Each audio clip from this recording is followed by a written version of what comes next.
On March 15, 2023, something happened that should have been front-page news everywhere, but most Americans missed it completely. Saudi Arabia announced it would accept Chinese yuan for oil sales to China, not dollars yuan, for the first time in 49 years. The world's largest oil exporter agreed to sell its most critical commodity in a currency other than the US dollar. The petrodollar monopoly, established in 1974, was broken. This wasn't just a trade deal. This was the first domino falling in a sequence that could challenge American financial dominance within a decade. Because what most people don't understand is that the petrodollar isn't just about oil. It's the foundation of America's ability to print money, run massive deficits, and maintain the world's most expensive military. And when that foundation cracks, everything built on top of it could be at risk. Here's what the mainstream media isn't focusing on. Saudi Arabia's decision wasn't sudden. It was the culmination of a years-long strategy by major world powers to diversify their financial systems. The timeline some experts suggest is that America has 10 to 15 years before the dollar could face a significant challenge to its reserve status. But the process seems to be accelerating. Let me show you how the petrodollar was built, why it's changing, and what happens when America can no longer rely on the same financial structures to acquire real goods from the rest of the world. Before 1974, the dollar was just another currency, powerful, but not omnipotent. Countries held diverse reserves. America had to balance its budget like everyone else. Then everything changed through a sophisticated financial engineering project. The story begins with the 1973 oil crisis. Arab nations embargoed oil shipments during the Yom Kippur War. Oil prices quadrupled from $3 to $12 per barrel. American gas stations had lines around the block, and American policymakers realized something alarming. The U.S. could be strangled economically without a single shot being fired. The solution came from State Department officials. They approached Saudi Arabia with a proposal that would reshape the global economy. America would guarantee Saudi security through military protection and weapons sales. In exchange, Saudi Arabia would price all oil sales exclusively in dollars and invest its oil revenues in U.S. Treasury bonds. Here's the genius of the arrangement. It created structural demand for dollars that would persist regardless of American economic performance. Every country that needed oil would need dollars to buy it. Every oil exporter would receive dollars and need to invest them somewhere. And the safest investment for massive dollar holdings was U.S. government debt. The mechanics created a perpetual money machine for America. Oil importers bought dollars to purchase oil. Oil exporters received dollars and bought treasury bonds. The U.S. government spent those borrowed dollars on military equipment and global operations. The dollars flowed back to oil importers who needed them again. It was a closed loop that guaranteed demand for American debt, regardless of fiscal responsibility. Within 5 years, dollar reserves among central banks increased from 65% in 1973 to 85% by 1980. Oil transactions were 100% dollar. America could run budget deficits that would have destroyed other countries' currencies because foreign nations needed dollars for essential energy purchases. The petrodollar convinced the world that dollars were as necessary as energy itself. You couldn't survive without oil, and oil meant dollars. This created the deepest form of currency dependence in history. For 50 years, this system gave America unprecedented advantages. The ability to finance massive military expenditures without domestic tax increases, the power to impose economic sanctions that actually worked, the privilege of importing more than it exported while paying with its own currency. But every system evolves. The first major sign of change appeared in 2014 with a sanctions program that demonstrated to the world how America weaponized dollar dependence. When Russia annexed Crimea in March 2014, America implemented targeted financial sanctions. Russian officials were banned from the U.S. financial system. Russian banks faced restrictions on dollar transactions. The sanctions worked tactically. Russia's economy contracted 2.8% in 2015. The ruble lost 40% of its value. But strategically, the sanctions were a signal to every government watching that dollar dependence could be a national security vulnerability. Russian President Vladimir Putin responded with systematic de-dollarization. Russia slashed its holdings of U.S. Treasury bonds from $130 billion in 2013, down to just $4.7 billion by 2020. At the same time, it boosted its gold reserves from 1,000 tons to 2,300 tons. Russia also negotiated trade deals with China, India, and Iran, allowing them to pay in their own local currencies instead of the dollar. But let's be real, Russia was still a regional power with limited influence. The real threat to the dollar emerged when China started following the exact same playbook. China's approach to de-dollarization was far more sophisticated because it had way more options. As the world's second-largest economy and the biggest trading partner for over 100 countries, China could offer alternatives that Russia simply couldn't. Think economic development instead of military protection, infrastructure investment instead of weapons sales. The Belt and Road Initiative, launched in 2013, was fundamentally a de-dollarization project disguised as a massive infrastructure plan. Every single contract was negotiated in Yuan. Every loan was denominated in Chinese currency. Every country that joined was building economic ties that reduced their dependence on dollar-based trade. By 2020, China had signed currency swap agreements with over 40 countries, worth more than $500 billion. These deals allowed countries to settle their trade in local currencies, completely bypassing the dollar. The pandemic then hit, accelerating these trends by showing everyone the risks of relying on American-controlled supply chains and financial systems. The countries that had already diversified their economic relationships recovered much faster, but still, the petrodollar held strong. Why? Because Saudi Arabia remained committed to the original deal. Until 2022, February 24, 2022, changed everything. Not because Russia invaded Ukraine, but because America's response proved that no country's reserves were safe if they disagreed with American foreign policy. Within just 72 hours of the invasion, American and European officials announced unprecedented sanctions. Russian banks were cut off from SWIFT, but even more shocking, $300 billion in Russian central bank reserves held in Western financial institutions were frozen. Not just sanctioned, frozen indefinitely. This was financial warfare on a scale we had never seen before. Central bank reserves were supposed to be sacred. Freezing Russia's assets shattered a principle that had governed international finance for over a century. American officials celebrated it as a nuclear option that would force Russia to back down in months. But the exact opposite happened. Russia didn't collapse. The ruble recovered within 6 months. Russian oil exports continued at nearly full volume, just through different channels and different currencies. Most importantly, every government watching learned a very dangerous lesson. American promises about the safety of your reserves were worthless. The message was crystal clear. If America could freeze Russia's reserves for invading Ukraine, they could freeze anyone's reserves for any reason they disapproved of. Your wealth wasn't safe in dollars. Your financial sovereignty was an illusion as long as you depended on American systems. The response was immediate and systematic. Central banks started the biggest gold-buying spree in 50 years. Countries sped up the development of alternative payment systems. And most critically, major oil exporters began to seriously question if the petrodollar deal still served their interests. Saudi Arabia was watching with growing alarm. They had $400 billion in U.S. Treasury holdings. If America could freeze Russian reserves, what was stopping them from freezing Saudi reserves if the kingdom made a decision America didn't like? The answer came through back-channel communications between Riyadh and Beijing. Chinese officials offered Saudi Arabia something America never could: guaranteed financial sovereignty, trade relationships without political strings attached, an alternative currency system that didn't depend on American goodwill. The negotiations took 8 months. In March 2023, Saudi Arabia announced the decision that would end the petrodollar era.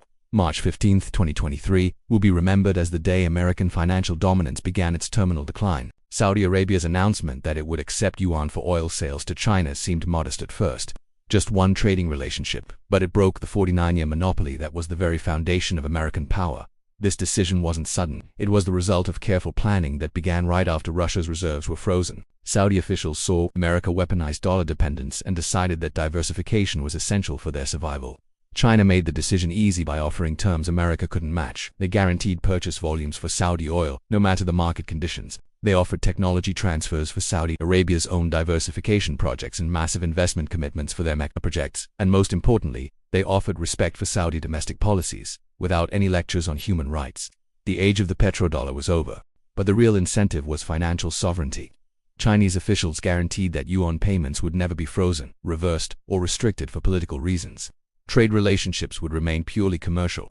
The mechanics were sophisticated. Instead of simple bilateral payments, China and Saudi Arabia developed a multilateral system that other countries could join. Oil purchases in yuan, infrastructure investments in yuan, trade financing available in yuan. Within 6 months, the system expanded beyond bilateral trade. The UAE announced they would accept yuan for Chinese oil purchases. Qatar began negotiating yuan contracts. Even Kuwait started exploring alternatives to exclusive dollar pricing. But the real breakthrough came in December 2024 when Saudi Arabia formally joined BRICS. BRICS was actively developing alternative financial infrastructure specifically designed to reduce dollar dependence. Payment systems that bypassed SWIFT currency arrangements that eliminated dollar conversion. Saudi Arabia's BRICS membership sent an unmistakable signal to every oil producer and consumer globally. The largest oil exporter was diversifying away from exclusive American alignment. If Saudi Arabia, America's most reliable Middle Eastern partner for 80 years, was hedging its bets, every other country should consider doing the same. The numbers tell the story. In 2022, 73% of international oil trade was priced in dollars. By 2024, that figure fell to 58%. Dollar share of global foreign exchange reserves dropped from 60% to 58% in just 2 years. That represents trillions of dollars in diversification. More importantly, the trend is accelerating. Countries that previously had no choice but to use dollars for oil purchases now have alternatives. The network effects that maintained dollar dominance are flipping toward currency diversification. American officials initially dismissed the yuan oil trade as economically insignificant, but they missed the critical point. Monopolies don't die gradually, they collapse suddenly once alternatives reach critical mass. Reserved currency transitions follow exponential curves, not linear patterns. The change appears gradual for decades, then accelerates rapidly once alternatives gain credibility. And 2024 marked the beginning of that acceleration phase. The catalyst was geopolitical. America's response to conflicts in Ukraine and Gaza demonstrated that foreign policy alignment had become a requirement for accessing dollar-based systems. Countries that didn't support American positions faced sanctions pressure. This forced neutral countries to choose between American alignment and economic sovereignty, and increasingly, they chose sovereignty. India provides the clearest example. Despite being a strategic partner, India refused to join Western sanctions against Russia. Instead, India negotiated rupee-ruble trade agreements that allowed continued economic relationships without dollar dependence. Indian refineries bought discounted Russian oil, processed it, and sold products globally at market prices. The arrangement was profitable for India, practical for Russia, and completely outside American control. It demonstrated that countries could maintain economic relationships regardless of American sanctions pressure, as long as they avoided dollar-based transactions. Brazil followed a similar path. Brazil negotiated trade agreements with China that bypassed dollar conversion entirely. Brazilian soybeans for Chinese manufactured goods. Brazilian iron ore for Chinese technology transfers, none requiring dollars. The acceleration isn't just about government policies. Private sector adoption is driving change faster than diplomatic initiatives. Chinese companies increasingly invoice exports in yuan rather than dollars. Middle Eastern businesses offer yuan payment options to Asian customers. African resource companies accept yuan for Chinese infrastructure projects. Commodity markets are beginning to price in multiple currencies. Oil contracts in yuan, gold transactions in yuan, agricultural products in rupees. The dollar's role as the universal pricing mechanism is eroding across multiple sectors simultaneously. The data reveals the speed of change. In 2020, yuan represented 2% of international payments. By 2024, over 5%, but the decline is accelerating. The last 4 years saw a 4 percentage point drop in dollar reserves, compared to a 1 percentage point decline in the previous decade. Central bank gold purchases tell an even more dramatic story. In 2022, central banks bought 1,136 tons of gold. In 2023, 1,037 tons. In 2024, over 1,000 tons again. This represents the largest sustained central bank gold buying in 50 years. Countries are preparing for a post-dollar world by accumulating non-dollar assets, developing non-dollar payment systems, and negotiating non-dollar trade relationships. The infrastructure for dollar alternatives is nearly complete. What happens when the world's most powerful currency starts to crumble? Let's talk about the domino effect. Reserve currency transitions aren't a slow, gentle process. They happen suddenly, usually sparked by a crisis that makes everyone rush to alternatives that have been quietly building in the background for years. Right now, several crisis scenarios could trigger the final collapse of the dollar's dominance, possibly within the next 24 months. The most likely trigger, a U.S. debt crisis. The federal debt is a staggering $36 trillion, and it's growing by $2 trillion every single year. The interest payments alone are closing in on $1 trillion annually. The only thing keeping this system afloat is foreign demand for U.S. Treasury bonds. Countries need dollars for international trade, so they buy these bonds. But what happens as global trade starts using other currencies? That foreign demand for treasuries will collapse.